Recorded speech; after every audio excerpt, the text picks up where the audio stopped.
Vamos continuar então. Na última aula, nós paramos aí falando sobre os pilares da computação. Então nós temos aí, a princípio, nós temos aqui, deixa eu acionar aqui a canetinha.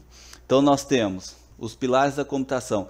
Todo e qualquer dispositivo computacional aí, a ideia dele nada mais é do que realizar cálculos e obviamente fazer a tomada de decisões aí baseado na lógica de recursos, tá? Que é o que nós chamamos aí de lógica de programação. Então, todo e qualquer computador, né, dispositivo aí que nós utilizamos para se gerar cálculos, qualquer um deles é muito mais rápido do que o ser humano, porém ele utiliza ele utiliza é, ele utiliza aí algoritmos, que isso daí vocês vão estudar em informática aplicada, que nada mais são do que sequências lógicas para se realizar algo. Na última aula eu expliquei certinho o que, que é. Pessoal, tem alguém que está com o áudio ligado, que está com o celular aí? Só desliga um pouquinho aí para não influenciar aqui, fazendo favor.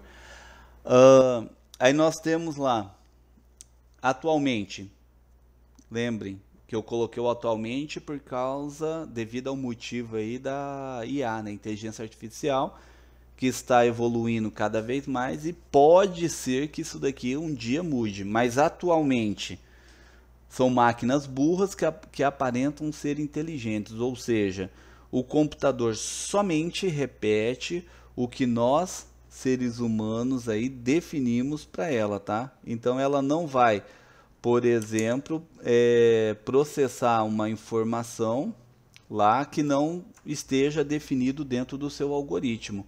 Ele vai fazer exatamente na mesma sequência e na mesma ordem que foi definido. Ele não vai, em hipótese alguma, fazer essa modificação da forma como ele se altera. Por isso que nós, seres humanos, ainda somos superiores a qualquer computador que exista aí no mundo. Mesmo os computadores quânticos, que teoricamente são os computadores mais rápidos desenvolvidos aí pelo ser humano na atualidade.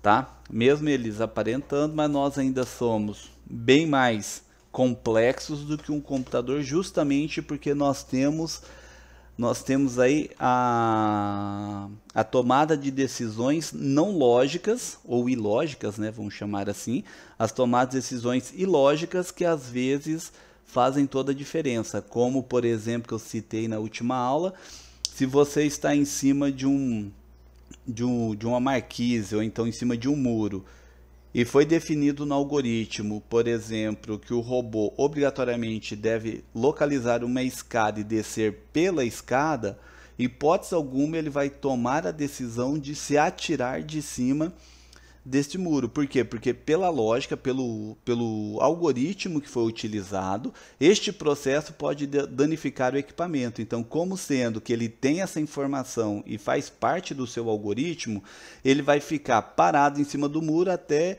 que se coloque lá uma escada para ele se descer. Já o ser humano não. Ele utiliza, no caso, a ilógica, né, que eu mencionei, a não lógica do processo, seria o seguinte: pela lógica ele deveria procurar uma escada para descer daquele muro ou daquela marquise.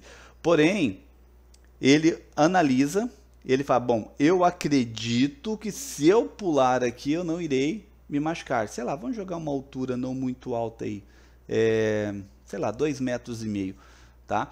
Então ele simplesmente define, ó, esta altura eu acredito que eu não me machuque. E ele vai lá e se atire lá de cima desse muro ou dessa marquise, ou então ele vai lá, se pendura, né, com as mãos tal, para ficar muito mais baixo e solta lá sem perigo algum.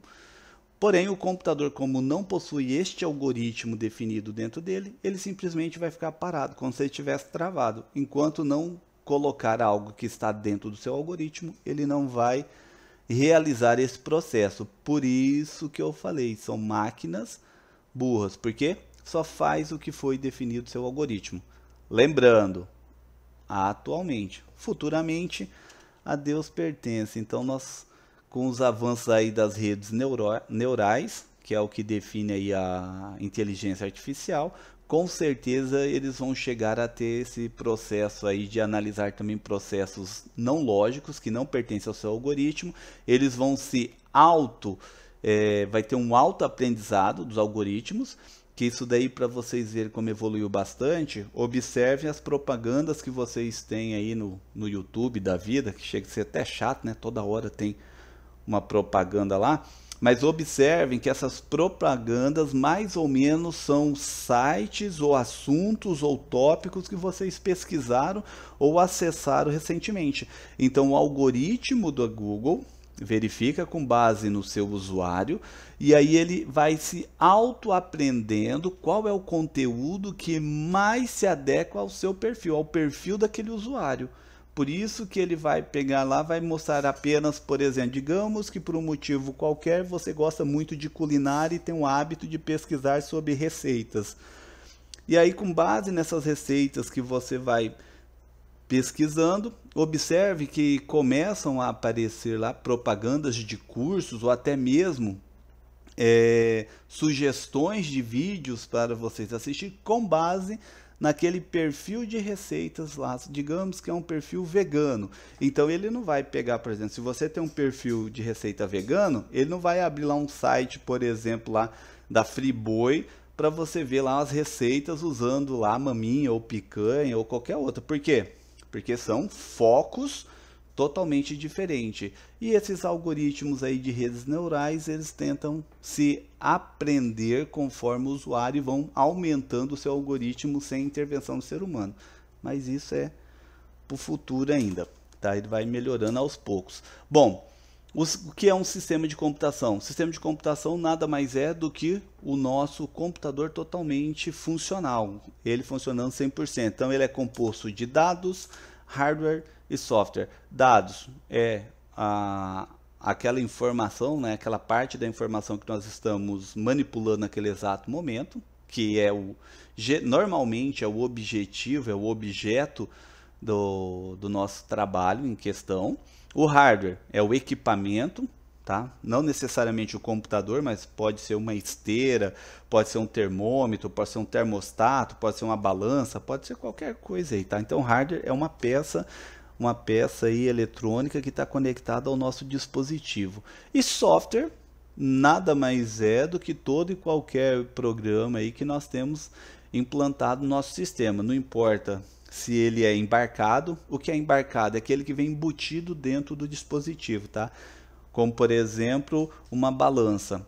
A balança você não instala um aplicativo nela, ela simplesmente já vem de fábrica com um software embutido nela, que é o que nós chamamos de embarcado, tá? Então embutido, embarcado é a mesma coisa, só que o termo correto aí na computação é embarcado. Então ele vem com um sistema embarcado, aonde com base na pressão que você coloca em cima lá da sua superfície lá, né, metálica, vamos pegar uma balança de açougue normal.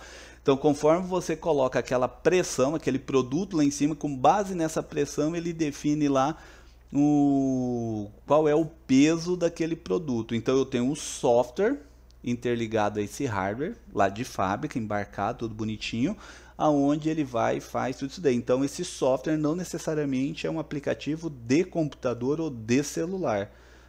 Ele então é todo e qualquer tipo de programa, micro-ondas, mesmo que não é interligado no sistema computacional nosso, por exemplo, computador que nós associamos, ou então um sistema automatizado aí de controle de uma indústria. O micro-ondas por si só, ele tem um sistema embarcado, onde você seleciona lá as opções, ele com base na opção ele aumenta ou diminui a frequência lá das ondas, né, das micro-ondas, o tempo, né, que é o timer, tem um relógio que fica funcionando lá, teoricamente, sem se atrasar ou adiantar. Então tem um software embutido. Então todo e qualquer sistema computacional obrigatoriamente tem que ter esses três, não importa o seu tamanho, se ele é pequenininho, igual uma calculadora de bolso, ou se ele é gigante, igual um supercomputador daqueles que nós vimos nas aulas anteriores, tá? E, detalhe muito importante, todos esses três obrigatoriamente devem estar presentes em um sistema computacional. Nenhum deles funciona sem os demais. Então os dados não vai funcionar sem o hardware e software, o hardware não vai funcionar sem o dado e software. Não importa se é um ou dois deles, tá? Então sempre todos vão estar presentes aí no nosso sistema. E aí ele gera então o que nós chamamos aí de pilar. Por isso que está esse desenho aqui que eu fiz aqui. Então ele é o pilar que sustenta o que chamamos atualmente de computação, tá? Então esses aí foram o que nós vimos aí por último. Aí eu peguei lá do site da Kabum, peguei um aleatório qualquer lá, a seguinte informação aí de um computador para nós termos ideia. Então eu peguei essa imagem lá do site lá, tá? Normalmente nós vimos aí a informação, ele vai estar sempre lá, por exemplo, que nem neste exemplo, computador gamer Concorde Intel Core i5 9400F 8GB 1TB HD 480 GB SSD, placa de vídeo RX 550 4GB, Linux tracinho 40 531. O que acontece? Para um leigo, uma pessoa comum, ele olhar isso aqui, ele não vai entender nada. Ele simplesmente sabe que é um computador, possivelmente ele vai entender o que é gamer, possivelmente ele sabe, é um computador para jogar. Não necessariamente esse aqui é um computador, obviamente, aí para jogar, né? Mas esse resto aqui, às vezes ele vai ficar perdidinho. Por quê? Até talvez aqui i5, ele ouviu alguém falar que esse tal de i5, i7, i qualquer coisa, ele é bom. Mas o que é o 9400? O que é o 8GB?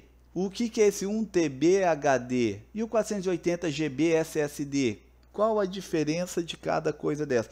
Então, normalmente, quando nós se deparamos aí com uma informação dessa, ficamos perdidos.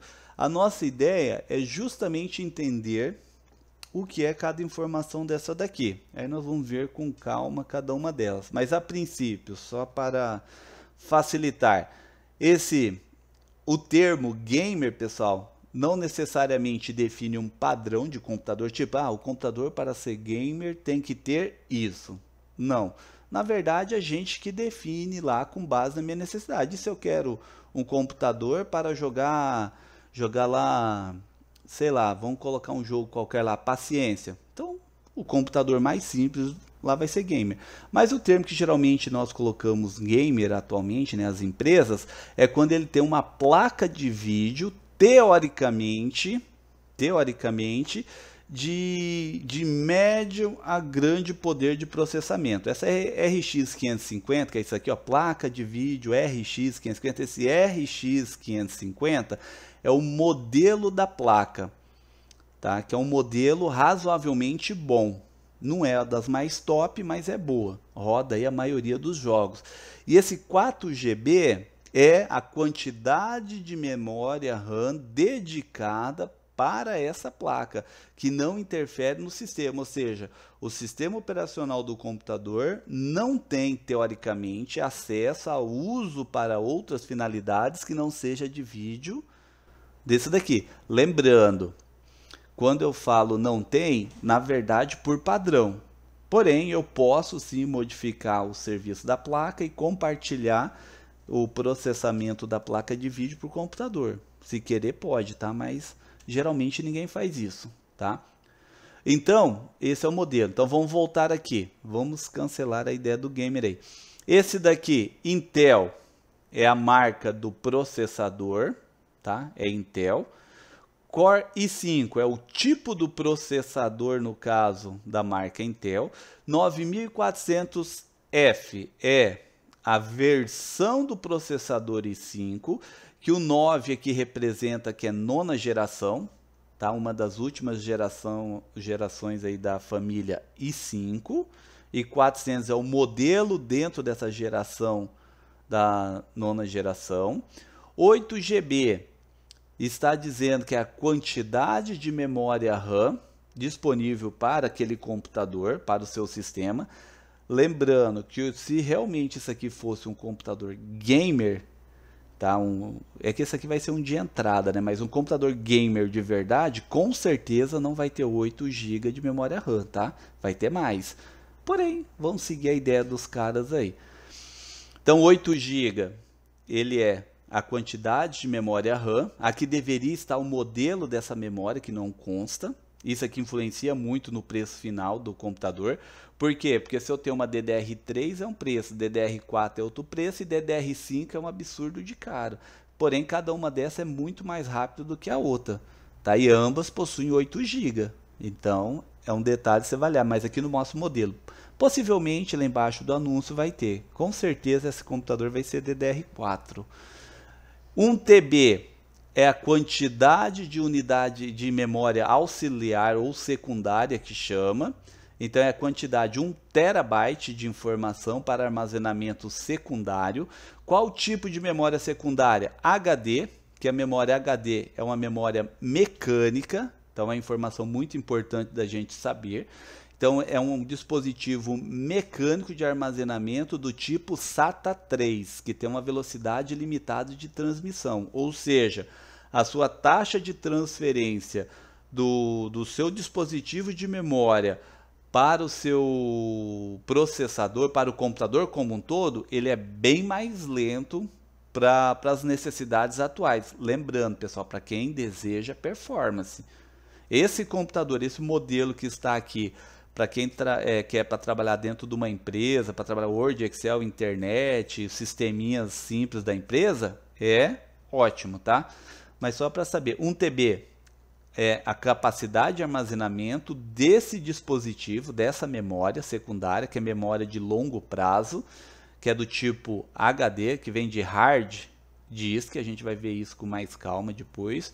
Então é uma memória física mecânica, tá? Mais lenta, do tipo SATA 3. Aqui não mostra, mas com certeza lá embaixo vai estar escrito SATA 3, que é um dos melhores que tem aí, não compensa fazer os outros modelos sem ser SATA 3, porque tanto o SATA 3 como os modelos que competem com a SATA 3, o preço é o mesmo, só que elas são mais lentas, com exceção, obviamente, das SCSI, que as SCSI já é mais para servidor e o seu preço mais que dobra.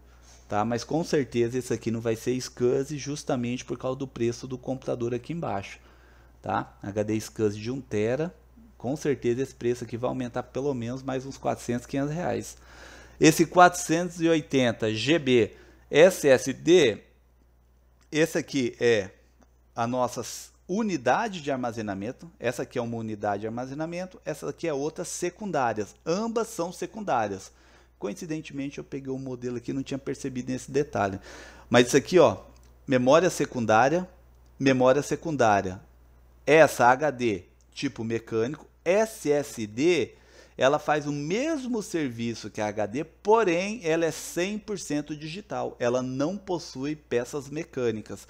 Ela é como se fosse, o SSD é como se fosse um pendrive, só que com uma capacidade, uma qualidade, uma segurança muito maior do que o pendrive, tá? Então esse daqui é a capacidade de armazenamento e essa aqui é a unidade. Lembrando, né, porque eu comparei ele com um pendrive, que realmente ele é tipo pendrive, são memórias flash que chamam. Não quer dizer que você vai ficar podre e tirando igual o pendrive no computador, tá? Geralmente ele fica um fixo lá dentro do gabinete para ninguém mexer, né? Vai estar aqui dentro bonitinho.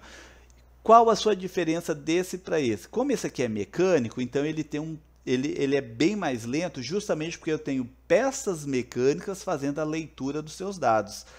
Isso então me deixa a uma velocidade reduzida, a uma taxa máxima atualmente, se não me engano, de 300 megabytes por segundo.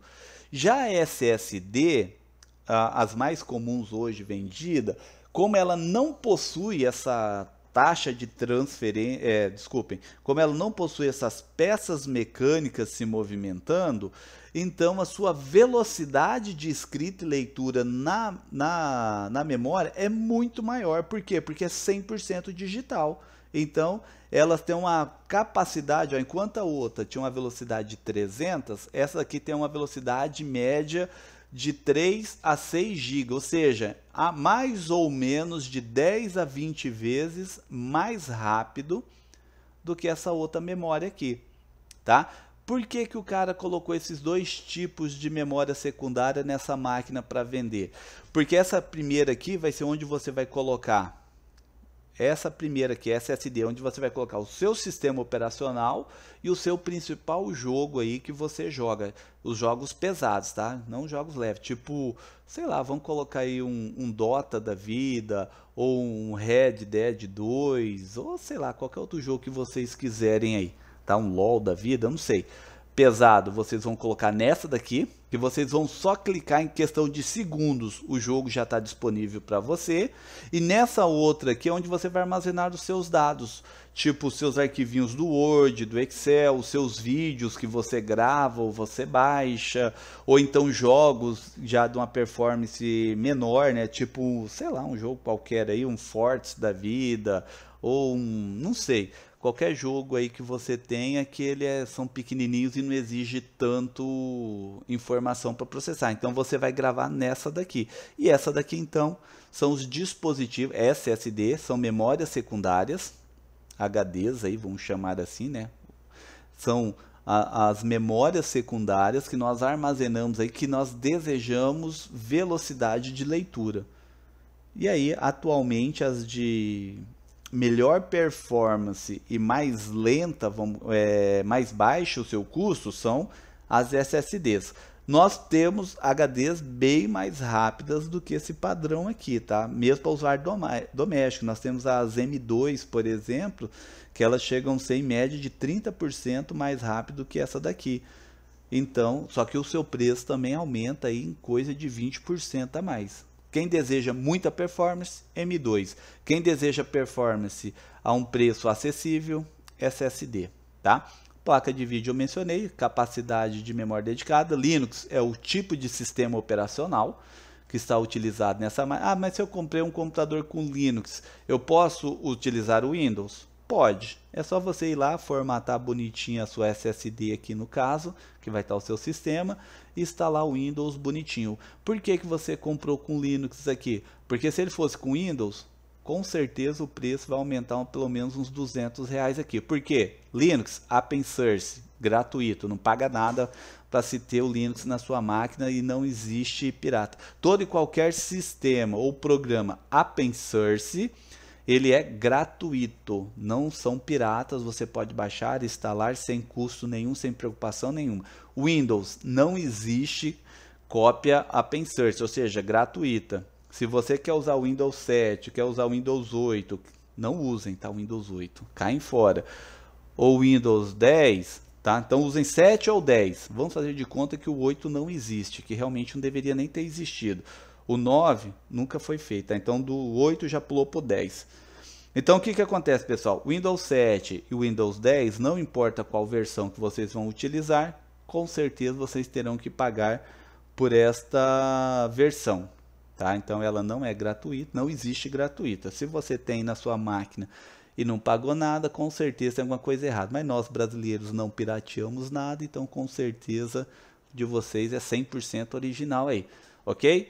Então, Linux é um tipo de sistema operacional tão bom quanto o Windows, porém ele é muito menos utilizado e muito menos conhecido. Geralmente quem utiliza é a galera de computação, os nerds da vida ou os mais curiosos aí, tá?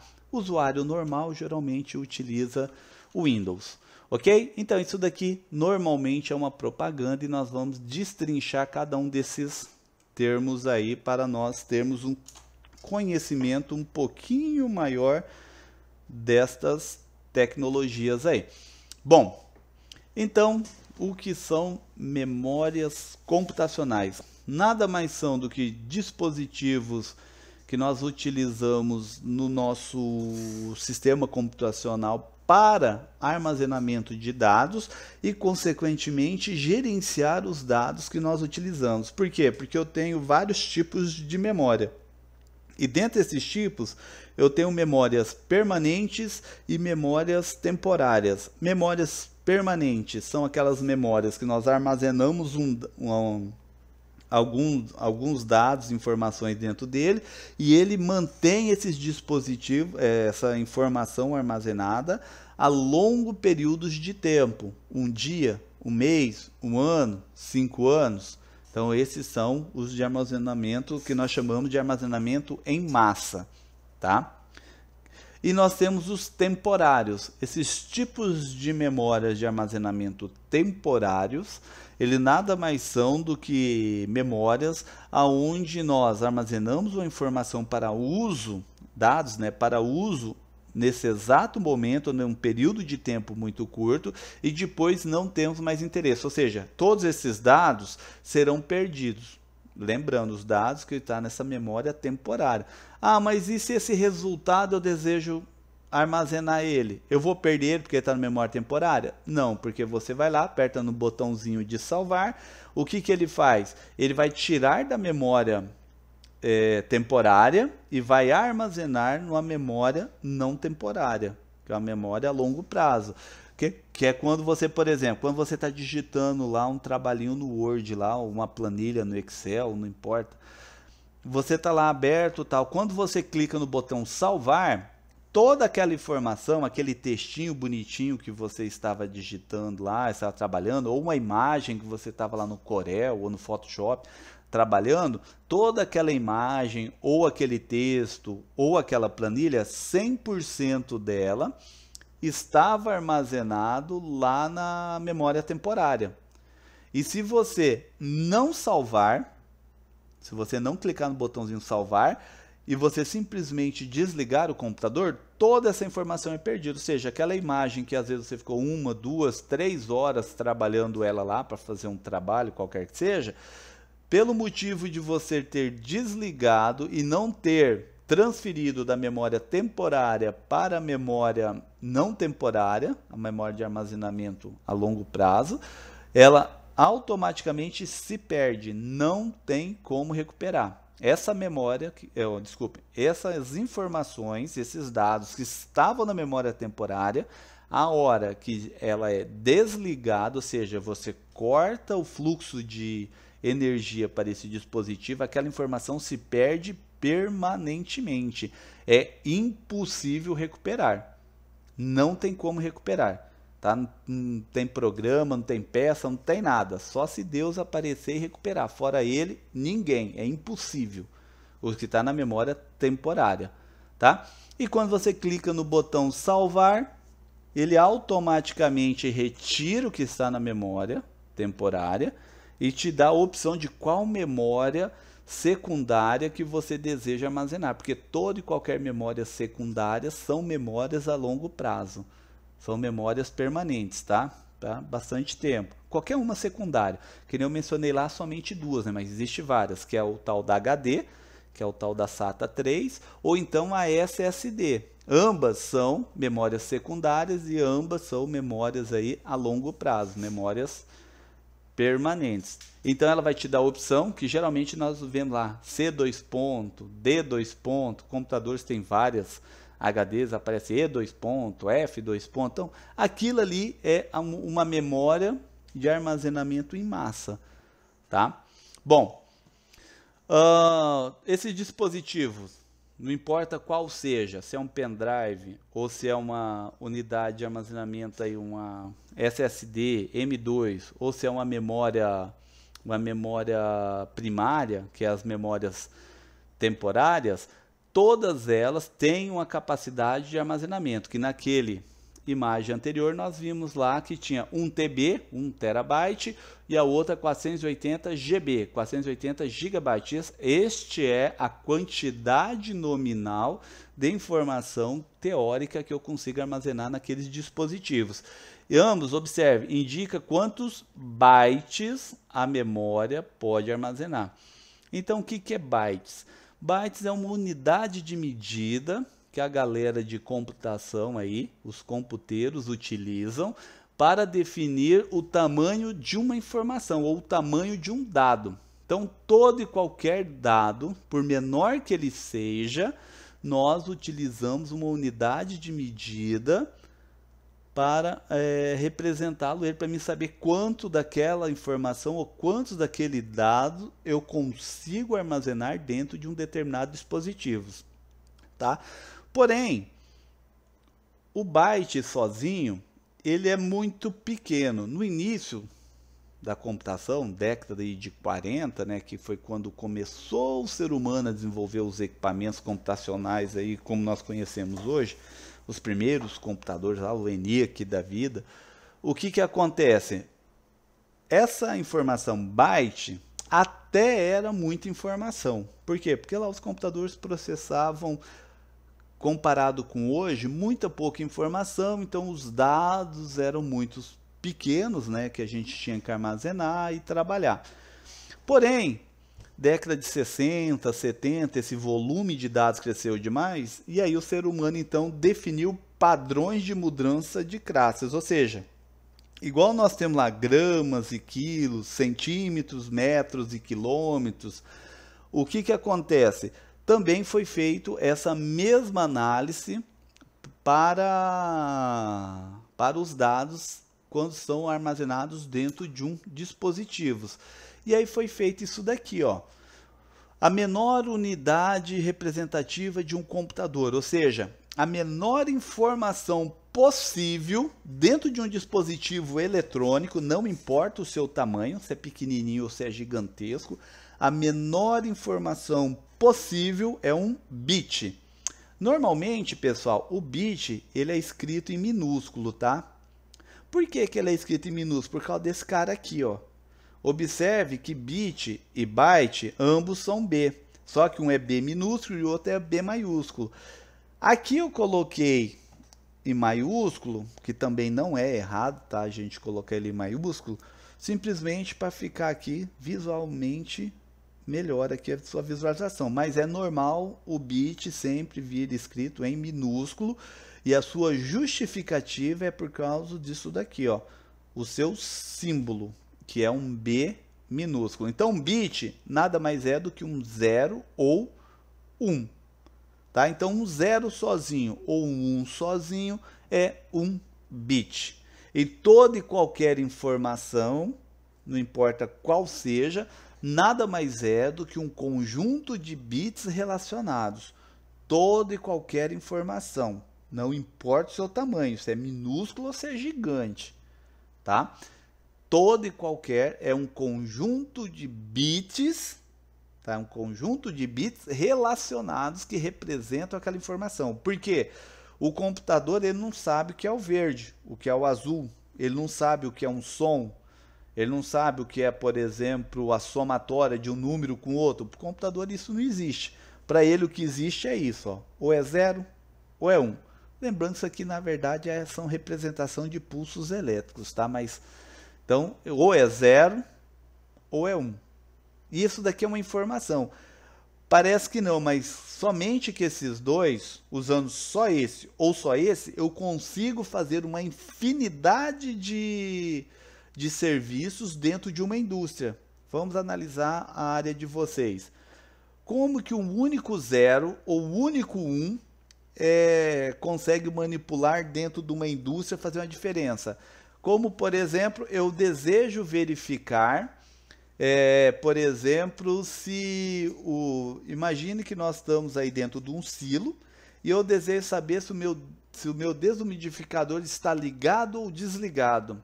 O que eu faço? O meu sisteminha, que pode ser via Wi-Fi ou via cabo, né, não importa, ele acessa o meu desumidificador lá dentro, lá do silo, bonitinho lá, né, o ventilador lá. Aí o que acontece?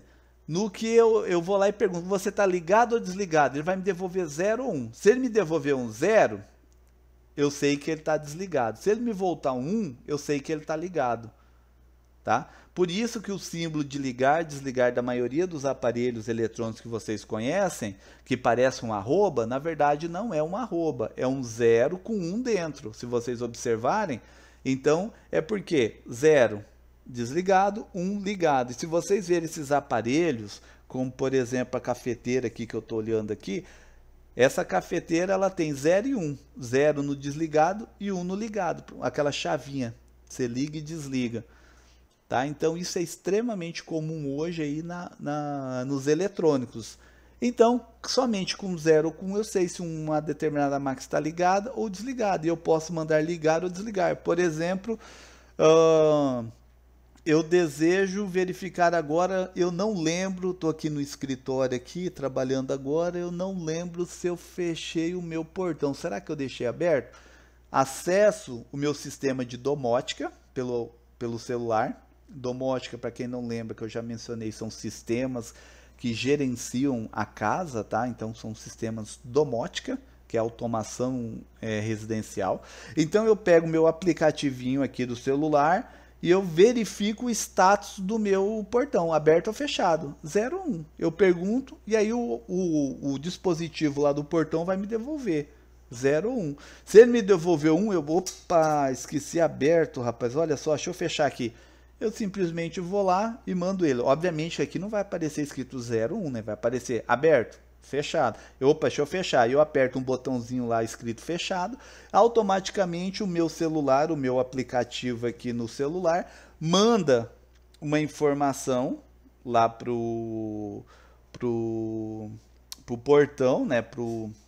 Pra maquininha lá do portão. Fala assim, ó, eu quero que você mude o seu status para 0. E ele simplesmente vai mudar o status para 0, vai iniciar o seu processo de fechamento daquele portão e vai me devolver agora o novo status, que é o 0, que é fechado. Tá? Então, 0 e 1 é muita pouca informação, mas eu consigo trabalhar muitas coisas dentro de uma empresa. Por exemplo, vamos pegar uma seladora automática e volumétrica de uma empresa qualquer que seja. Vamos pegar uma aqui, a de arroz, que tem aqui a fábrica aqui perto. Então, como é que ele funciona? Eu tenho lá, então, digamos que eu vou embalar pacote de 5 quilos nesse exato momento. Então, eu tenho lá, aqui, que eles não deixam muita gente entrar lá dentro, que eles, para não copiar o processo produtivo deles, mas eu acho, se eu não estou enganado aqui, eles usam aquelas máquinas, se eu não estou enganado, a dosadora dele é volumétrica por caneca, tá? Se eu não estou enganado, são canecas que eles utilizam. Então, o que acontece? A caneca, a hora que ela enche, é simplesmente ter um sensor que ele vai abrir aquela boquinha embaixo e já cai exato 5 quilos. Na verdade, dá uma diferença normalmente de 5 gramas para mais ou para menos. Só que, obviamente, eles vão regular essa caneca não para 5 quilos, eles vão colocar algo como 5 quilos e 10 gramas, porque se der a menos, normalmente vai ficar acima de 5 quilos. Por quê? Porque se eles embalar 4,990 kg e o Inmetro pegar esse pacote, por exemplo, num supermercado, pode multar o supermercado e a empresa produtora, tá? Que ensacou, que embalou esse arroz. Então, para não correr isso, as indústrias geralmente colocam algo a mais. Então, se a minha máquina ela tem uma precisão de 5 gramas, que isso vem no manual dela, tá? Então, vem um símbolo matemático de precisão 5, que é 5 para mais ou para menos. Então, se ela vem lá com precisão de 5, então normalmente eles vão regular para 5 kg e 10 gramas, que raramente vai acontecer de embalar menos de 5, tá? Então, o que acontece? Então, a hora que está lá fechada essa caneca, então ele tem um estado 0. E essa caneca é rotativa, tá? Então é normal essas máquinas terem 12 canecas, 16 canecas, tem até de 30 e poucas canecas, então são várias. Isso depende do seu poder de armazenamento aí, obviamente, da sua venda. Se você vende muito pouco, você não vai comprar uma máquina aí com muitas canecas dosadoras. Então o que acontece? Aquelas canecas, elas não podem se abrir, porque se ela se abrir vai cair no chão. Então ela só pode abrir aquela caneca que está em cima do pacote, porque ela embala um pacote. Tem dosadores que embalam até 2, 3 pacotes por vez. Mas vamos pegar o mais comum, que é um. Então, digamos que eu tenho aqui 6 canecas, tá? Minha dosadora, minha rótula, ela tem 6 canecas. E dessas 6, só tem uma boca de vazão. Então ela só cai no lugar. As demais têm que estar fechada. Então a hora que aquela caneca rotaciona e para naquele ponto e o meu plástico filme já está selado embaixo, a sua parte de baixo, então a minha máquina dosadora automaticamente manda para a dosadora, fala assim, ó, para a caneca, ó, pode mudar o seu status para abrir. Aí o relezinho abre, que é um relé. Aí esse relezinho abre, tira o que estava segurando ali o arroz, então ele sai, puxa para dentro e cai 100%, ou pelo menos quase 100% dos grãos que está dentro dessa caneca, caem dentro desse pacote filme que foi selado lá embaixo. Que é igual vocês veem nos vídeos aí no YouTube, vocês podem ver esse processo acontecendo. Aí ele abriu 0, ou ele abriu para 1, então ele abriu, cai todo o arroz. A hora que caiu todo o arroz, normalmente ele tem um timer lá de, vamos jogar um número qualquer aí, 1 segundo, 2 segundos, então ele tem um timer, fica lá 1 segundo ou 2 segundos aberto, aí ele mudar estados agora para fechado, e ele vai lá, altera o fechado, ou seja, ele pega essa portinha que abriu e fecha, tá? Então, zeros e uns é muita informação. E aí, como o bit no começo era normal, nós falamos assim, a informação aqui tem, vamos jogar um número, 2.000 bits, era pequeno, o que eles fizeram? Eles começaram a gerar nomenclatura, então decidiu-se que 8 bits iriam virar, ou seja, é equivalente a 1 byte, tá? Então, 1 byte e 8 bits, exatamente a mesma coisa, não tem diferença nenhuma. Tá? Então são a mesma coisa. E o byte é o número, é a unidade mais comum que nós utilizamos hoje em dia, tá? Então é normal você falar byte, o termo byte, tanto é que as pessoas já até associam a computador ou dispositivos de TI o termo byte. E o byte é representado pela letra B maiúsculo, então se no bit você colocar o B maiúsculo, tá errado. Isso aqui é muito normal cair isso aqui em concursos às vezes, aí onde falam noções básicas de informática, e às vezes cair isso aqui só para ser pegadinha, tá? Porque isso aqui é comum as pessoas caírem, porque é algo tão simples que as pessoas nem prestam atenção. B maiúsculo, byte, B minúsculo, bit, tá? E aí o que eles fizeram? Eles definiram um novo padrão. Definiram 1024 bytes iriam se transformar em 1 kilobyte. Igual nós temos lá, né? 1000 gramas vira 1 quilo, 1 quilograma. Eles fizeram a mesma coisa aqui. Então, 1024 bytes virou 1 kilobyte, tá? Aí eles pegaram e fizeram a mesma coisa. O kilobyte, então, é representado pela abreviação KD, kilobytes, e aí eles fizeram novamente, 1024 kilobytes me gera 1 megabyte, e aí o megabyte é representado então por MB, e aí observe que aqui sempre foi de 1024 em 1024, então 1024 mega me gera 1 giga, que normalmente nós abreviamos, falamos mega, giga, tera. A parte byte nós meio que não falamos ela porque subentende-se que a pessoa já sabe, tá? Mas o correto é falar 1 gigabyte, 10 gigabyte. Mas normalmente nós falamos, não, aqui tem 8 GB de memória. Então, este aqui é o termo que nós utilizamos, 1 GB. Aí nós temos o giga GB que me gera 1 tera. Aqui, pessoal, é onde nós estamos aí.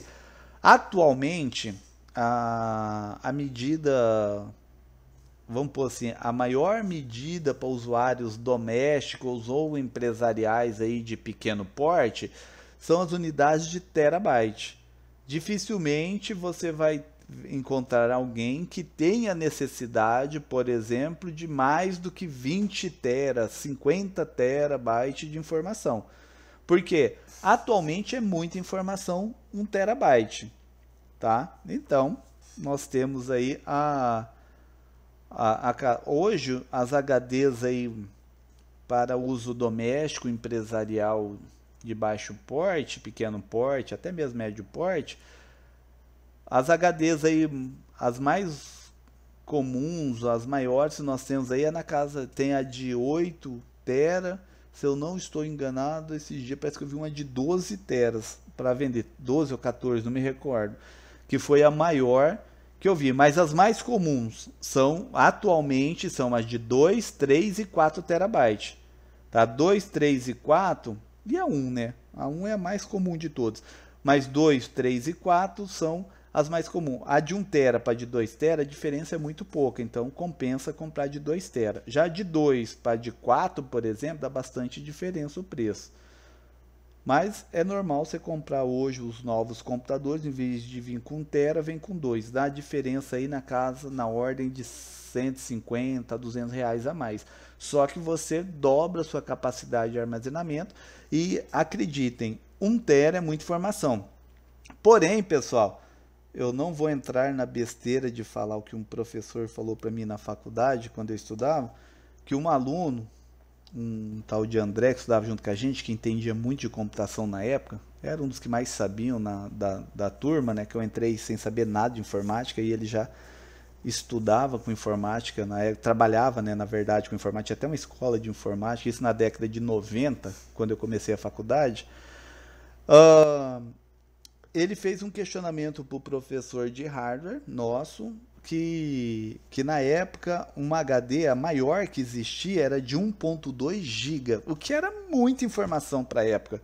1.2 GB, você colocava muita coisa. O sistema operacional, por exemplo, o Windows, que nós utilizávamos na época, que era o Windows 95, ele era coisa de 30 megas, o disco de instalação. Depois de instalado, ele tinha 68 megas, se eu não estou enganado.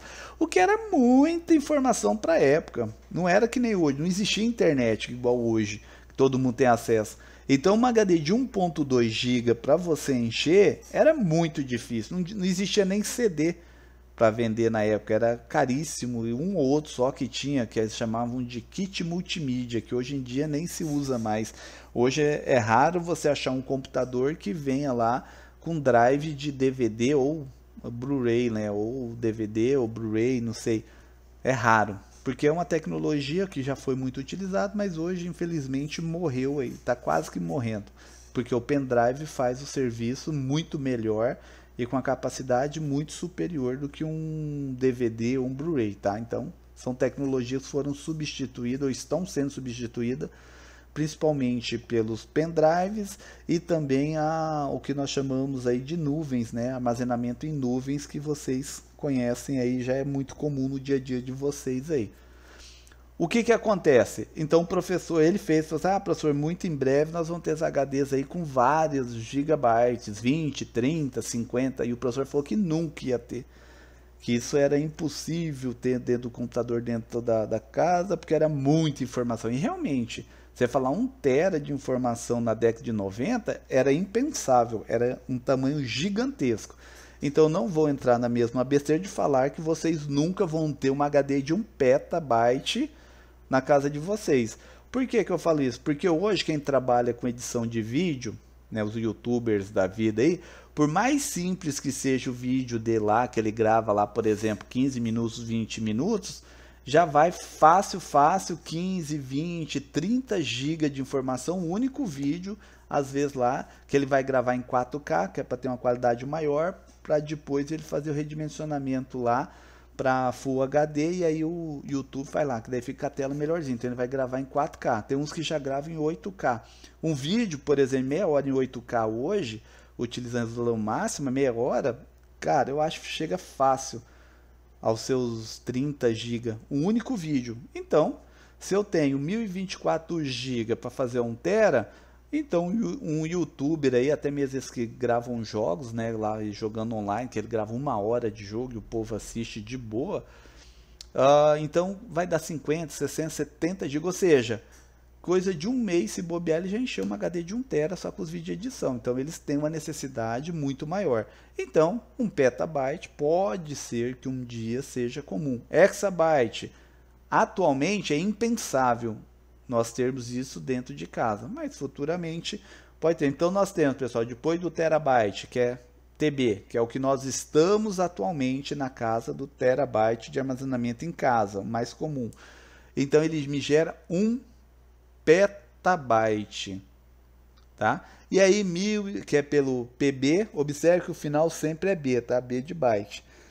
Aí, petabyte é PB, 1024 PB me gera 1 hexabyte. Aí um EB, 1024 hexabyte me gera 1 zettabyte, e depois 1024 zettabyte me gera 1 iotabyte. E aí é onde, né, que nós vimos aí. Aí podemos imaginar que é muita informação, mas nós logo vamos ver que isso daí é muita pouca informação. Por exemplo, 1 petabyte, atualmente, para uma grande empresa, não é tanta informação. Para um Google da vida, por exemplo, um Facebook, um Instagram, ou um Twitter da vida, 1 hexabyte, zettabyte, não é tanta informação assim não. Tá? Eles enchem isso aqui em poucos dias ou semanas, eles conseguem gerar isso aqui de informação fácil. Tá? E aí uma dúvida que me gerou aqui agora. Eu gostaria de saber se alguém sabe responder aí, que estamos aqui na aula. Por que 1024 e não 1000? Algum de vocês sabe me responder o porquê 1024 e não 1000, que é o que nós utilizamos? Não faço ideia. Nem um chute? Nem que seja de longe? É por causa da base binária. Correto, é por causa da base binária. Você sabe explicar o porquê da base binária? Ou não? Porque 2 elevado a 10 é 1024, não 1000. Então, o caminho é esse daí. Vamos transformar ele um pouquinho melhor, mas a resposta está correta. É que é o seguinte: nós, seres humanos, utilizamos a base decimal. A base decimal vai de que número até que número? Quem sabe? A decimal. 0 a 9. De 0 a 9. Correto? Então, de 0 a 9 é o que define. E nós fazemos a mudança a hora que passa de 9. Quando passa de 9, qual que é o número que nós utilizamos? O número 1 e o número 0. Ou seja, que nós usamos aí, que nós chamamos de base 10. Aí o que acontece? Então, normalmente, nós utilizamos o 10, o 100 e o 1000 para definir unidades de mudança, né?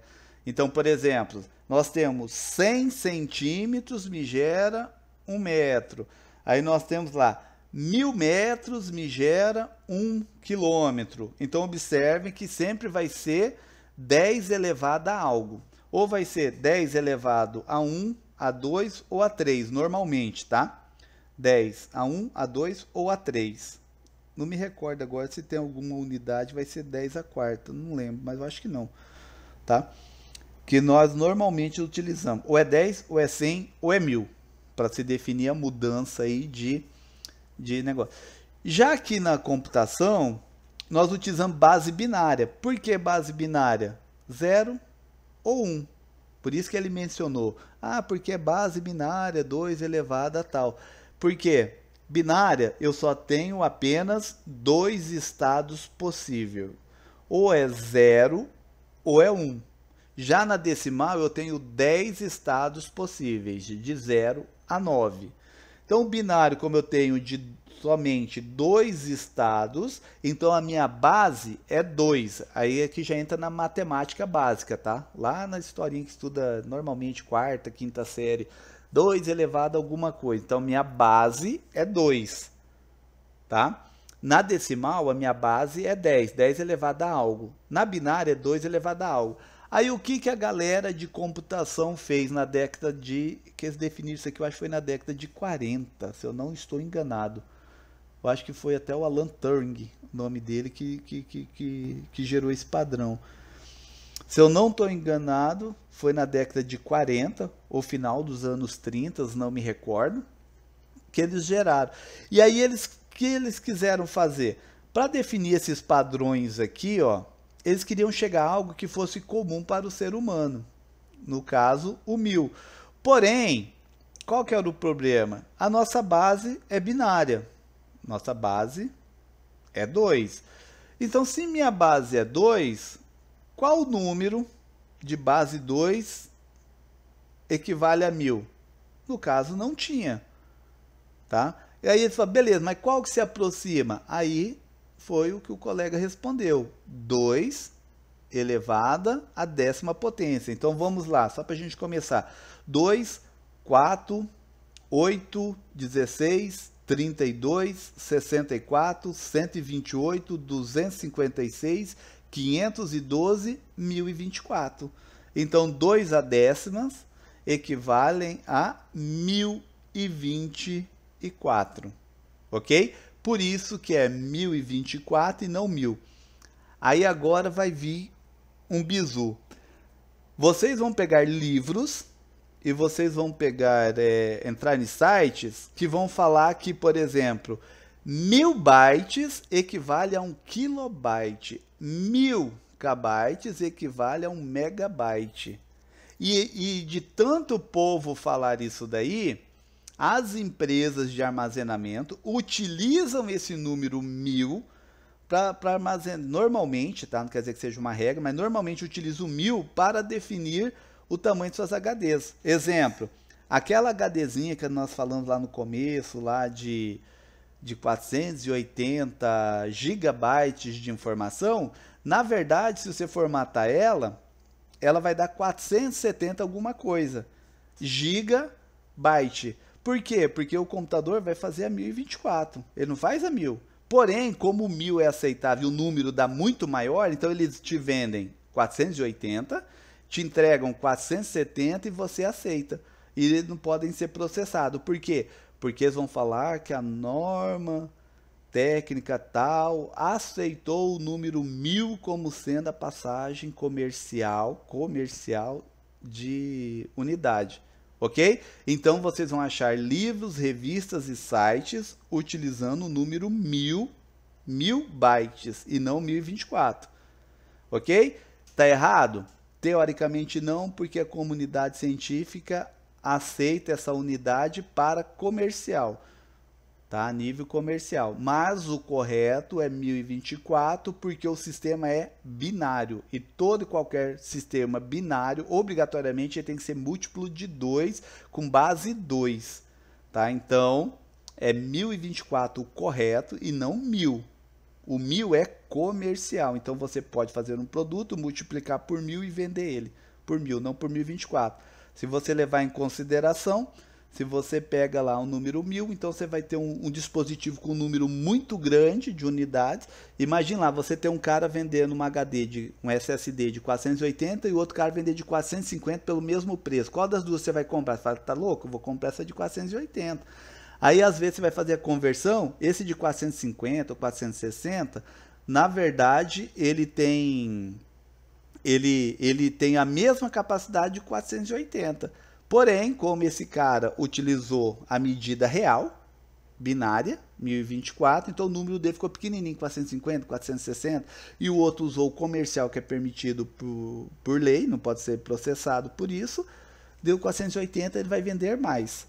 Tá? Então, se vocês verem na internet a mesma que eu fiz aqui, essa mesma informação aqui com 1000, lembrem que é o 1000 comercial, mas em termos técnicos, teóricos, dentro do dispositivo computacional, não importa qual seja, é 1024. E por que é 1024? Porque é base binária, então obrigatoriamente a sua unidade deve ser múltiplo de base 2 e não múltiplo de 2 igual aqui. Aqui é simplesmente o 1000 porque o ser humano acha o 1000 já normal, então utilizou-se o 1000 e é permitido, tá? Então a resposta é justamente essa daí. Aí nós temos aqui os tipos de memória. Aí nós temos aí as memórias principais ou primárias, são as mesmas memórias, tá? Então, se você vê um texto escrito memória principal ou memória primária, mesma coisa. Antigamente se utilizava muito esse termo. Atualmente se utiliza bastante esse termo, mas ambas são a mesma coisa, tá? Só são sinônimos aí. Então, o que acontece? Então, nós temos aí principal ou primária. É uma memória só. Memórias cache, que isso aqui são memórias de alta velocidade, são as memórias, atualmente as memórias mais rápidas que existe dentro de um computador, de um dispositivo eletrônico. Normalmente computadores, tá? Alguns dispositivos nem tem memória cache, esses mais simples. Mas vamos pegar o computador. Então a memória cache ou cachê, os dois jeitos é certo de pronunciar, tá? Cache ou cachê, aí fica a critério de vocês. Então a memória cache são memórias principais também, tá? Elas fazem parte desse grupo de memória principal, porém ela é uma memória meio que específica para um fim muito específico. Ela é uma memória especializada de alta performance. São as memórias mais rápidas que se tem que eu sei atualmente. Não acho que não existe uma mais rápida que essa para uso doméstico aí. E memórias secundárias, que eu chamei memória secundária, tá? Escrevi errado aqui, ó. Aqui eu troquei, é um A. Então, memória secundária ou memória em massa. Eles começaram a utilizar esse termo, tá? Dos anos para cá, mas o correto é esse aqui. Porém, começaram a utilizar esse termo aqui, que também é muito bem aceito. E eu também acho ele mais fácil do pessoal guardar na cabeça. Então, o que é uma memória secundária ou memória em massa? Memória em massa quer dizer que eu consigo armazenar muita informação, que é aquela ideia que eu mencionei anteriormente, da ideia das memórias aí do computador, de armazenamento permanente. Então, quando você quer fazer um armazenamento a longos períodos de tempo, é nessa memória secundária ou de massa que você vai estar armazenando aí essa informação, tá? Então eu tenho atualmente, lembrando pessoal, tem outras diferentes que essas, tá? Porém, as mais comuns são essas aqui, memórias principais ou primárias, memórias caches ou memórias secundárias ou em massa, que aqui nós vamos englobar todas, vamos colocar nesse pacote aqui todas as memórias aí permanentes, né, ou de longo prazo que nós devemos utilizar e vamos chamar aí de memórias secundárias. Então vamos entender o que é a memória cache primeiro. A memória cache, ela é uma memória muito específica que ela trabalha junto com o processador. A sua única função dentro de um dispositivo eletrônico, não importa qual seja, é exclusivamente auxiliar o processador no processamento das informações. Esta é a única serventia dessa memória em todo o sistema computacional. É auxiliar, então, o processador no processamento dos dados. Então, ele está junto com o processador. Ela antigamente não, tá? Na década de 80, até a década de 90, essa memória vinha separada. Você comprava separada e colocava lá na sua placa-mãe. Você ia lá, acoplava ela bonitinho. Na década de 90, ela começou a ser produzida junto com o processador. Ou seja, ela vem embutida, vem interna no processador. Então, na hora que se está produzindo o processador, lá na fábrica, já coloca essa memória internamente ao processador e ele compartilham os mesmos barramentos. O que é barramento? O barramento são os caminhos pelos quais as informações trafegam. Seria como se fosse uma rua, né? Essas ruas que nós temos aí. Então, o barramento é o caminho por onde sai a informação do ponto A ao ponto B. Como sendo que ele está interno ao processador e ela está utilizando as vias, ou seja, os barramentos do processador, então ela tem a capacidade de transmitir informações na mesma velocidade do processador. Então, quanto mais rápido for o seu processador, mais rápido essa informação é transmitida da cache para o core, né, o núcleo do processador para o processamento dos dados. Por isso que menciona, então, trabalha em conjunto. Por quê? Porque ela só é para isso. Ela só fica dentro do processador e justamente para auxiliar o processador na hora que está gerando seus cálculos. Por quê? O processador, o seu núcleo, que é chamado de core, o seu núcleo ele não tem capacidade de armazenamento muito grande. Ou seja, Quando chega uma informação, então ele vai processando partes dessas informações, e quando ele vai processando, ele precisa armazenar esses resultados em algum local. Aí, em vez dele pegar e tirar essa informação que está interna ao seu processador e mandar, por exemplo, a memória RAM ou para a memória, mandar para a memória primária ou a memória secundária, que leva muito mais tempo, porque daí eu tenho uma velocidade muito menor, seria mais ou menos, você está numa rodovia, que é permitido andar a 110, e aí você está numa rua de bairro, você pode andar a 20 por hora. Seria mais ou menos isso. Essa autovia de 110 seria interno do processador. E essa de 20, que seria a rua do bairro, se você passar acima disso não é permitido, seria a velocidade do processador para encaminhar fora dele, né? Ou para a memória secundária ou para a memória primária, que elas podem ser utilizadas e normalmente são, no auxílio do processamento aí.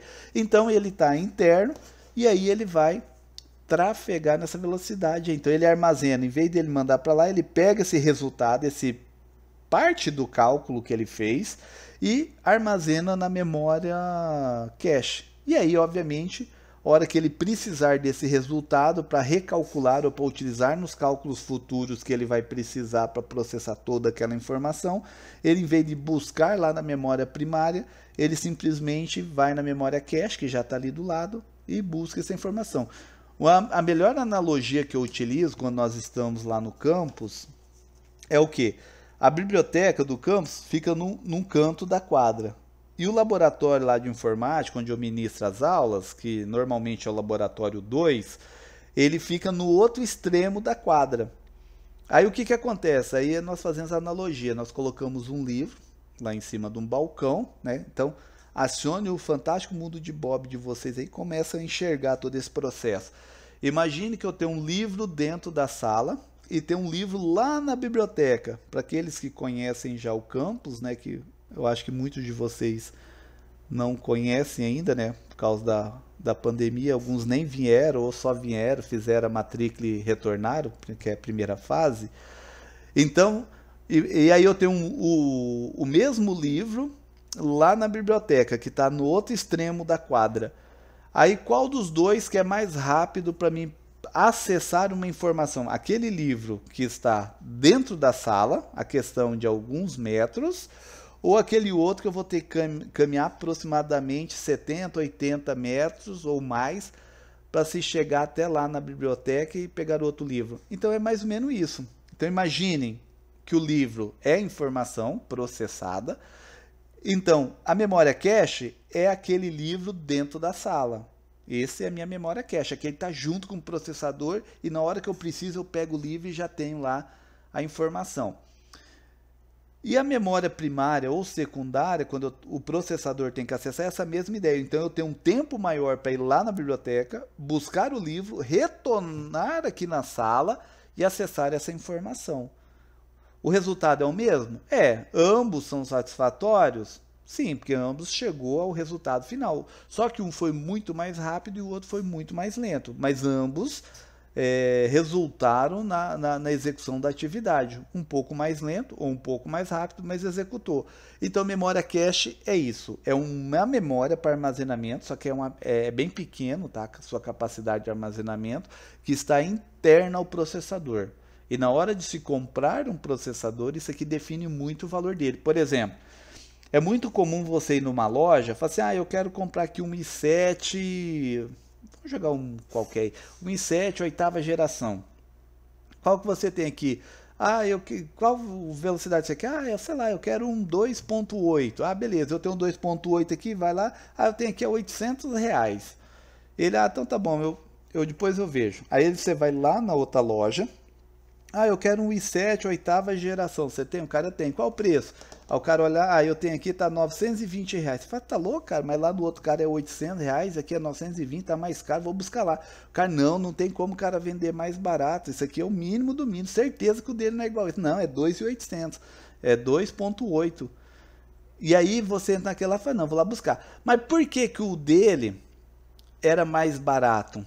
é porque o dele, a memória cache era menor. Por exemplo, às vezes aquela memória cache daquele que era R$800, aquele que era R$800, ele devia ter lá, por exemplo, 16 MB de memória cache. E o outro que estava lá 920, às vezes tinha 32 MB. Ou seja, ele tinha o dobro de memória. E acreditem, nós estamos falando em mega. Você fala, mas 16 mega é muito pouco, mas nós estamos falando de bits, né, que não é imagem, não é somente zeros e uns. Acreditem, 16 mega é muita informação. Acreditem, é muita informação para um processador. Tá? Então nós temos aí de 32, temos de 64 mega. Tá? Então quanto maior essa memória cache que vem escrito no processador, na caixa dele, vem escrito, que é uma informação muito importante.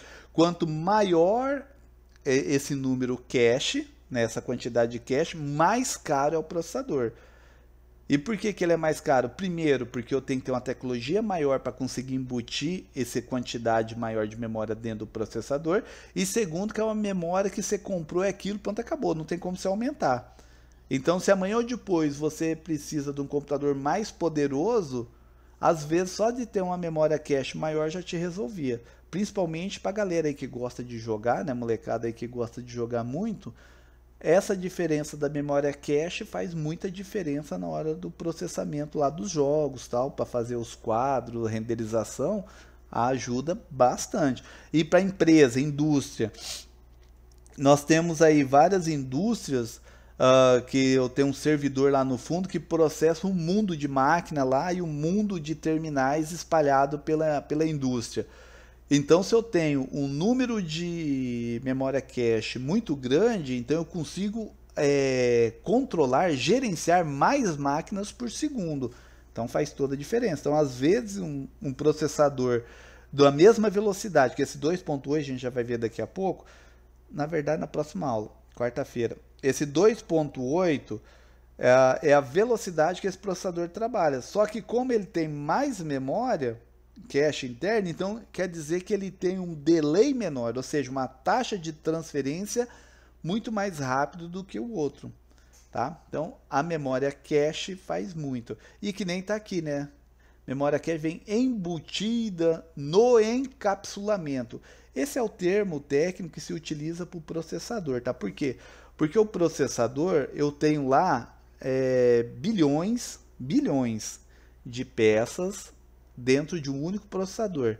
Então eu tenho bilhões de peças que a gente precisa de um microscópio de alta performance lá para conseguir enxergar as pecinhas, que são os transistores, dentro dele. Aí deram-se o nome de encapsulamento. Por quê? O que significa esse encapsulamento? Que está tudo dentro. É como se fosse uma cápsula. Então é o termo mais correto aí que eles utilizam aí para chamar o processador, né? O processo de junção de todas essas peças. Então eles chamam cache embutida no encapsulamento, que está interno no processador. A memória cache, então, ela pode ser considerada uma pequena peça presente dentro do processador, porque realmente ela é uma peça física. E tem o objetivo de potencializar o desempenho do chip, que é fazendo aquilo lá que eu falei, né? Evitando que fique ocioso por longos períodos de tempo, que é aquela ideia que eu mencionei agora há pouco do livro. Se o livro está dentro da sala, então eu já pego, acesso a informação e repasso para vocês. Se eu tenho que ir lá na biblioteca e voltar, então quando ele fala assim, evitando que fica ocioso, é o tempo que vocês vão ficar esperando eu ir lá na biblioteca, retirar o livro, voltar ali no laboratório e explicar e repassar a informação para vocês. É isso aqui, que aquele tempo dele acessar lá a memória secundária, ou a memória primária, não importa qual das duas, né?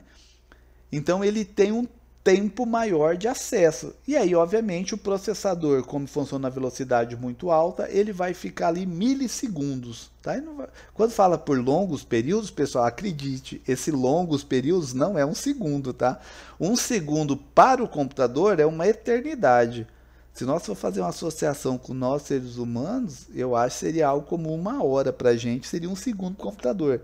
Os longos períodos de tempos aqui, normalmente nós estamos falando lá 200, 300 milissegundos.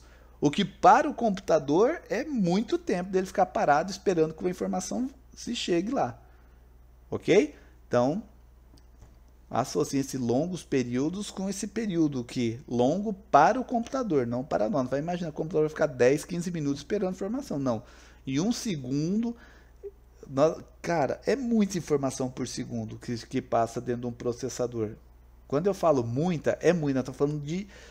Atualmente, eu acho que por segundo o processador deve processar esses mais comuns. Deve processar fácil uns 16, 20 GB por segundo de informação. É muita informação atualmente. E com certeza no futuro muito próximo isso aí vai ser muito pouco. Tá? Mas atualmente é muita informação, 16 GB. Com certeza os processadores vão processar mais do que isso por segundo. Bom, esse tipo de memória cache, possui alta velocidade, como eu mencionei, ele trabalha na velocidade do processador, então quanto mais rápido o processador, mais rápido essa memória, que é o seu barramento interno, e é aí a memória mais rápida que nós temos aí dentro do computador. Tem por função armazenar dados e instruções que a CPU, então CPU associa com processador, que depois nós vamos, na próxima aula, estudar só esse cara aqui, vai ser basicamente em cima dele, que aqui CPU, para quem não sabe, vem de Central Process Unit, unidade de processamento central, o que atualmente chamamos apenas de processador. Então, processador e CPU é o mesmo cara. Então, tem por função armazenar dados e instruções que a CPU poderá precisar em breve. Então, eu estou processando um cálculo. Esse cálculo não chegou ao fim, mas eu preciso de mais informação para processar. Eu preciso guardar esse pré-resultado. Então, ele manda para a memória cache, recebe mais dados para continuar o seu cálculo e vai processando o seu cálculo. Como, por exemplo, quando você manda renderizar uma imagem ou aplicar um filtro. Digamos lá que, sei lá, vocês tiraram uma foto e tal, e nessa foto aí, digamos que você tem algumas imperfeições na pele lá, sei lá, uma manchinha, uma pintinha, não sei.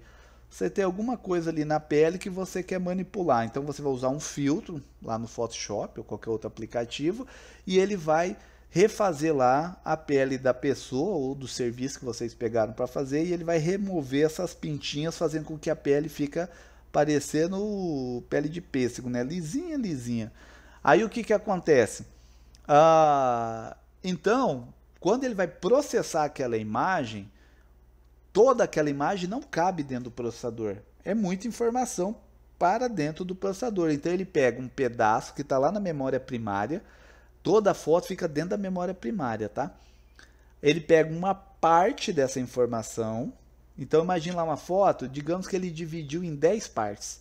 Então ele pega uma parte e manda para a memória, faz isso, tá? A memória primária. Pega uma parte e manda para o processador. O processador trabalha esse 1/10 da parte, tá?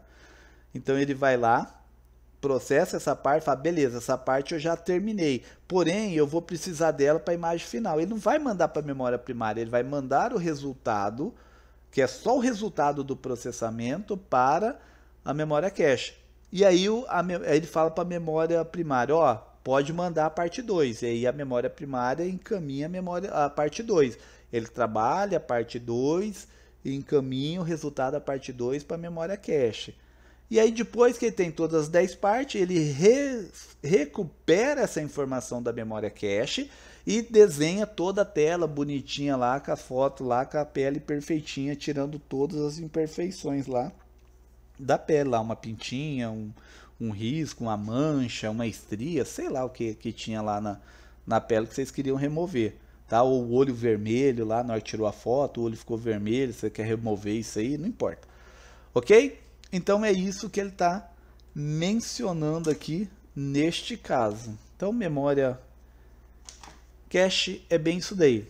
Aí nós vamos entrar aqui, que ainda dá tempo, tem 5 minutos, mas vamos pelo menos fazer uma parte aqui. Aí nós temos a memória principal. O seu nome é memória principal não é por acaso. Por quê? Porque ele é a memória mais importante do computador. De todas as memórias, essa memória ela tem um serviço muito importante, tem um papel muito importante no sistema computacional. Por quê? Como o próprio nome aqui já está dizendo, não, desculpa, primeiro tópico está falando aqui, ó, a memória principal armazena dados que não cabem na memória cache, que é como, por exemplo, a foto. Você tirou uma foto lá, por exemplo, a foto lá de alta qualidade e tal, a foto deu, sei lá, uma foto de satélite, de georreferenciamento. Digamos que você está trabalhando com isso daí, está fazendo georreferenciamento da fazenda, lá onde você está trabalhando, e você precisa fazer análise lá de toda a área plantada da determinado tipo de cultivo. E aí você está trabalhando com essa foto aí de satélite. Digamos que a foto tenha 10 GB de informação. Então, eu preciso armazenar essa foto dentro de uma memória. Ela não cabe 10 GB dentro do processador. Porém, a memória cache, como eu mencionei, ela tem aí 16, 32, 64 MB. Então, para e pensa. Se eu preciso de 1024 MB para 1 GB, então eu tenho muita pouca memória cache para jogar toda aquela imagem do satélite dentro dessa memória cache. Não tem como. Então, eu preciso de uma memória para que seja suficiente potente para auxiliar o processador, para se processar essa informação. Aí é onde que entra essa memória principal. Por isso que o seu nome é principal, porque realmente ela assume um papel de suma importância no processamento da informação. Ela auxilia diretamente o processador no seu processamento. Então, uma informação que será processada fica 100% na memória principal. Aí ela vai passando partes dessa informação para o processador vai manipulando essas informações e o seu pré-resultado vai armazenando a memória cache, que é menor, mas como resultado são somente cálculos, né, resultados dos cálculos, então ele vai armazenando lá. E aí depois ele faz. Então, a memória principal, ela tem esse papel. O que não cabe na memória cache fica armazenado na memória principal e elas auxiliam então no processamento. E aí aqui tem uma informação interessante. Ó, não cabe na memória cache ou não são necessários para o processamento em curso. Você fala, ué, mas como assim? Por exemplo, nesse exato momento, nessa máquina que eu estou trabalhando, tá? Eu tenho aqui duas telas e eu tenho aqui várias guias abertas. Concorda que eu tenho e vários programas abertos aqui que eu estava trabalhando, inclusive alguns gráficos e por aí vai. O que acontece? Nesse exato momento, eu estou utilizando apenas o nosso gravador para gravar a aula, estou utilizando o aplicativo da Google, né, que é o Meeting, para fazer essa nossa aula, que é o que a Unemat definiu como padrão, e estou utilizando o editor de apresentação para fazer aqui essa apresentação. Então, esses três programas são os que estão aqui em primeiro plano, aberto. Só que eu tenho vários sites, guias abertos no fundo, que não estão sendo utilizados nesse exato momento, mas estão abertos. Eu tenho o programa aqui de editor de foto, que estava aberto, está manipulando algumas imagens, que está no fundo. Aqui está aberto, mas eu não estou utilizando. Eu tenho o aplicativo da Plotter, que está aqui, que eu tenho que cortar um material aqui para fazer umas caixas aqui, está aberto ali, só que também está em segundo plano, ou seja, eu tenho um monte de aplicativos que estão abertos nesse exato momento, mas não estão sendo utilizados. Então esse processo, eles estão abertos, mas não estão sendo utilizados, ou seja, estão ali em segundo plano, eles não estão no processamento em curso. Qual o processamento que está agora? O meu mouse se movimentando. Ó. Então, esse movimento aqui que parece ser suave para vocês, na verdade o processador está fazendo milhões de cálculos por segundo só para fazer com que esse ponteirinho do mouse se movimente aí para vocês verem esse efeito. Tá? Então, isso é o que ele está processando agora. Os demais aplicativos que está aberto ali, mas não estão sendo utilizados, 100% deles estão armazenados na memória principal, nesse exato momento. Eles estão na memória principal, porém, não estão fazendo parte do processamento em curso. ok? Então por isso que está escrito aqui, memória para armazenar dados que não cabem na memória cache ou não são necessários para o processamento. Ah, mas por que ele fica na memória cache, ou desculpa, na memória principal? Porque, por exemplo, quando vocês abrem um aplicativo, podem fazer o teste isso no computador. No celular também funciona, tá? Quando você vai abrir, por exemplo, vamos fazer o teste no celular que nem vocês têm. Façam um teste no joguinho que fica bem melhor. Então, abram um jogo, desliguem o celular, né? Reiniciem o celular. Aí você, depois que o celular estiver 100% ativo, ou seja, ligado e tal, já atualizou o tieto, belezinha, aí vocês abram o jogo de vocês. Aí vocês marquem no relógio. Vocês vão ver que vai demorar 1, 2, 3, 5 segundos para abrir o jogo, dependendo se ele for mais pesado, né? Então ele vai demorar 5, 10 segundos. Aí vocês mandam fechar o jogo, fechar mesmo, finalizar, e aí vocês cliquem novamente para ele abrir. Vocês vão ver que ele vai abrir coisa de 1, 2 segundos, ele abriu. Por que que ele a primeira vez demorou 10 segundos e a segunda vez que você mandou abrir sem reiniciar o seu celular, ele abriu em apenas 2? Porque aquele jogo, quando você manda fechar, na verdade ele não fechou. Ele deixou de estar ativo ali para você na tela, tá? Para você, na cabeça do usuário, no usuário leigo, ele acredita que aquilo lá não está mais na memória, que você fechou ele, está desligado, mas na verdade ele ainda continua ativo na memória principal. Ele está lá na memória principal, só que ele está inativo. Aí a hora que você vai lá e clica novamente no jogo para abrir, primeira coisa que o processador faz é procurar se na memória tem uma instância, que esse é o termo que chama instância. Ele verifica se existe uma instância daquele aplicativo na memória principal. Se tiver, ele só mostra para o usuário, ó, tá aqui o joguinho aberto, bonitinho. Por isso que a segunda vez ele abre em 2 segundos, 1 segundo ou quase instantâneo. E a primeira demora muito, porque a primeira ele tem que carregar todo o jogo da memória secundária para a memória principal para depois ir para o processador. E quando você fecha, como ele está lá na memória, não está gastando energia, não está gastando nada, então simplesmente o sistema operacional deixa lá. No nosso caso do celular, então vamos pegar o Android ou o iOS. Tá? Vou falar do Android que é mais comum. Aí o que acontece? Então o Android tá lá, fala, não, deixa ele aí, não está atrapalhando, deixa ele aí, porque realmente não está atrapalhando. Ah, mas e se precisar de mais memória e está 100% utilizado? Aí sim ele vai lá, se você começar a abrir um monte de aplicativo, ele vai lá e remove da memória aquele aplicativo que você fechou anteriormente para liberar espaço para o novo que você fez. Mas se tiver memória sobrando, ele fica lá.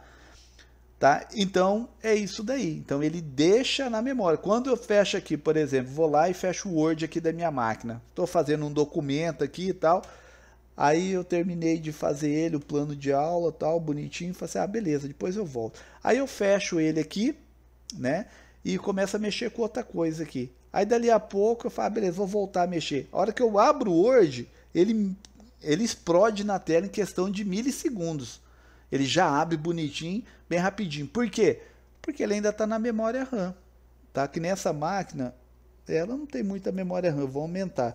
Mas nesse exato momento ela está com 16 GB de memória RAM. Vou pôr mais 16, vai ficar com 32 e fica bom.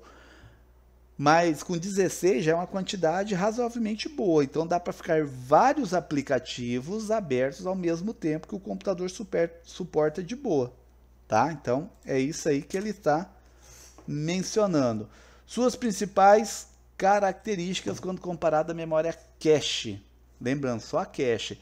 Elas são bem mais lentas. Quando eu falo mais lenta, eu estou falando várias vezes mais lenta, tá?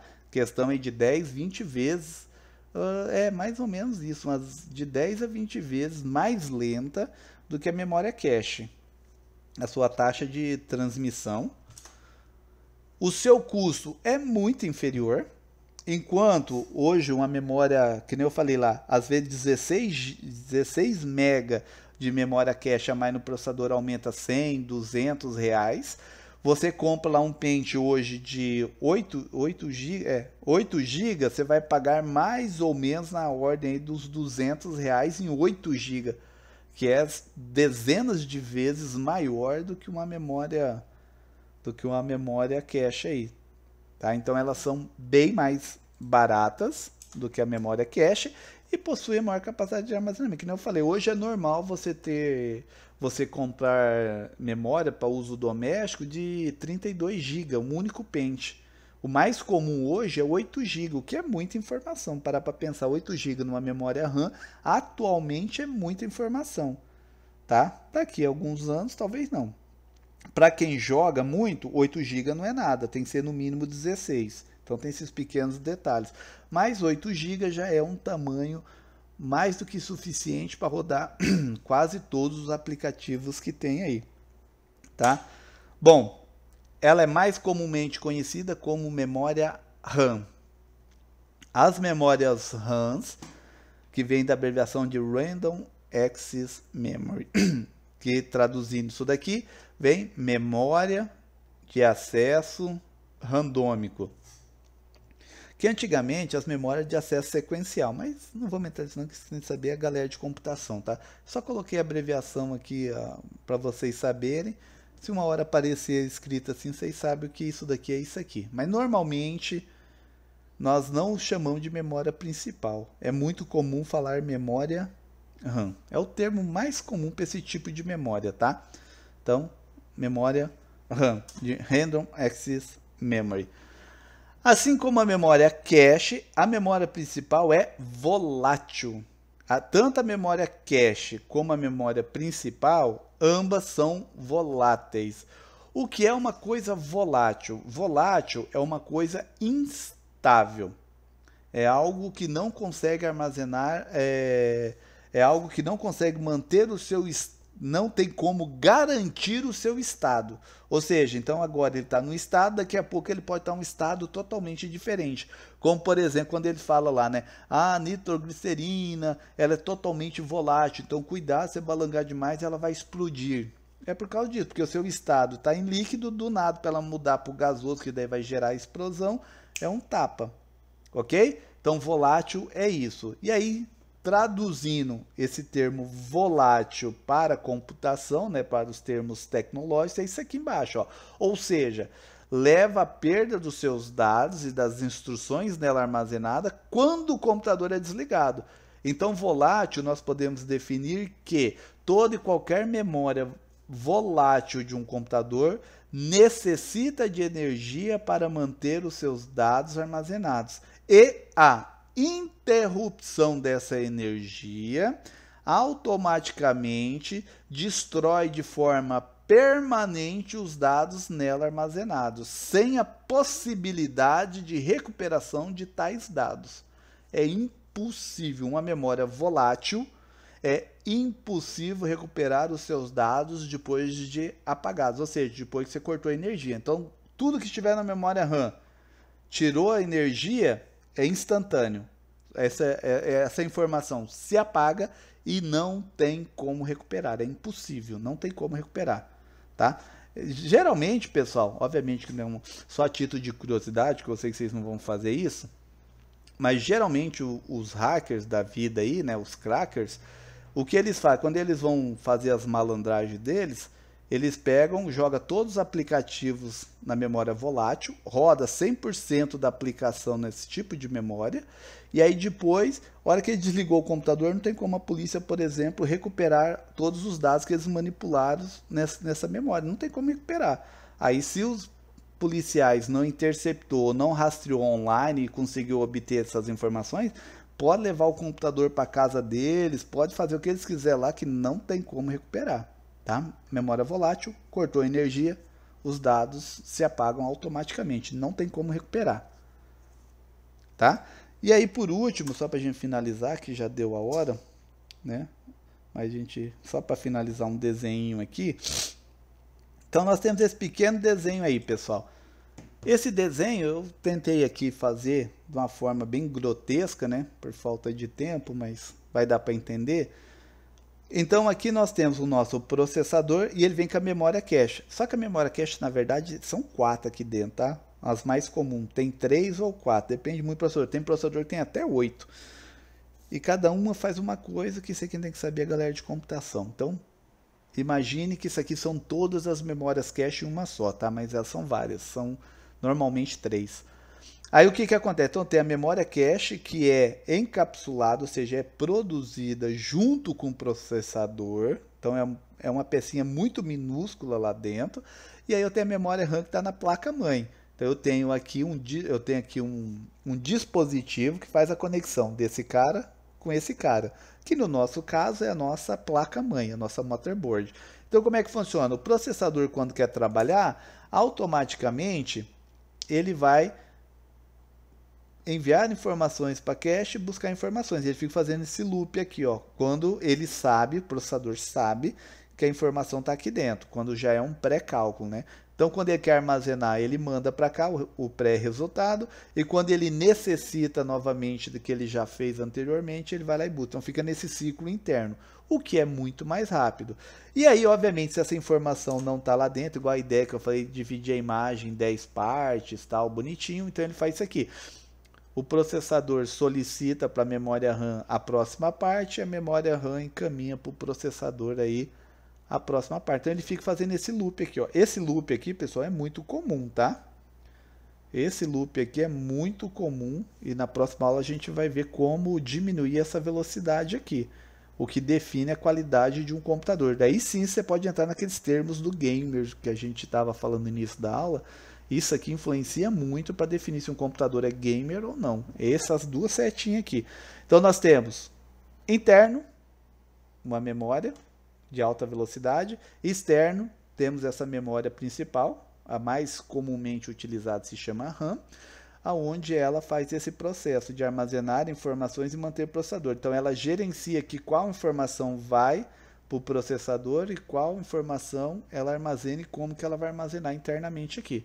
Tá? Então isso daqui é um escopo básico de como funciona aí memória cache e memória RAM com o processador. Dúvidas, pessoal? Ou tudo muito fácil, muito de boa? Dá para tirar um 10 na prova? Fácil. Dúvidas? Não tem dúvida? 100%? Na hora da prova. Não, na hora da prova é facinho. Na hora da prova é moleza. Moleza, que daí pede ajuda dos universitários e fica fácil. É isso. Ô louco, vocês não fazem isso não, né? Vocês... Claro que não, claro que não. Tá certo. Claro que não, professor. Não, eu confio em vocês, eu tenho certeza que não. Isso, o pessoal faz muito isso na Suíça, aqui no Brasil não faz não. O brasileiro não tem cultura para isso não. Ok, ok, pessoal? Se ninguém tem dúvida, aí nós vamos ficar por aqui. Eu vou gerar um, que nem perguntaram aqui, eu nem vi quem perguntou, ele só aparece e some aqui. Ô, Lohane, algum PDF? Sim, eu vou pegar, vou fazer desses slides aqui, eu vou gerar o PDF e vou compartilhar com vocês lá no SIGA para você estudar para a prova. Mas as aulas, desculpa, tem um livro, eu vou passar o link do livro, só que para vocês, se vocês clicar em cima do link, não vai abrir. Vocês têm que primeiro conectar na biblioteca virtual. Tem vezes só de clicar no SIGA já funciona, tá? Mas normalmente vocês vão ter que clicar na biblioteca virtual da Unemat lá, e lá dentro vocês logam com o usuário e senha de vocês criaram aí bonitinho na hora que vocês fizeram a matrícula, e aí depois vocês cliquem no link que vai estar no SIGA, já vai abrir o livro bonitinho. É o capítulo, depois eu mando o capítulo, mas é o capítulo, se eu não estou enganado, capítulo 1, 2 e 5. É, o 3 e o 4, se eu não estou enganado, vou até abrir aqui, vocês não estão vendo, mas é o capítulo 2 e o capítulo 5. Que o capítulo 3 e 4 é a história do computador, como funciona a codificação, isso daí que tem que saber a galera de computação. Tá? Então, para a prova de vocês vai ser o capítulo 2 e o capítulo 5 desse livro. É poucas páginas, olhando aqui, vai dar mais ou menos, não é muito não, vai dar umas 80 páginas, tranquilo. Jesus, professor. Não, isso daí 15, 20 minutos vocês leem de boa, é pouco. Tô zoando, não é tudo isso não, é menos, vai dar umas 70 só, tô zoando. Oh, mudou muita coisa. Ué, já 10 já dá para tomar um tereré já. É normal, né? Uhum. Dúvidas, pessoal? De boa? Ah, outra. Perfeito, professor. Tá tranquilo. Perguntou aqui das aulas, né? A Lohane também perguntou. Os outros vídeos, o cabeçudo aqui, na hora de gravar, aí foi querer inventar moda de postar vídeo aqui pra gente ver, não sei o que lá. E aí o bendito do programa aqui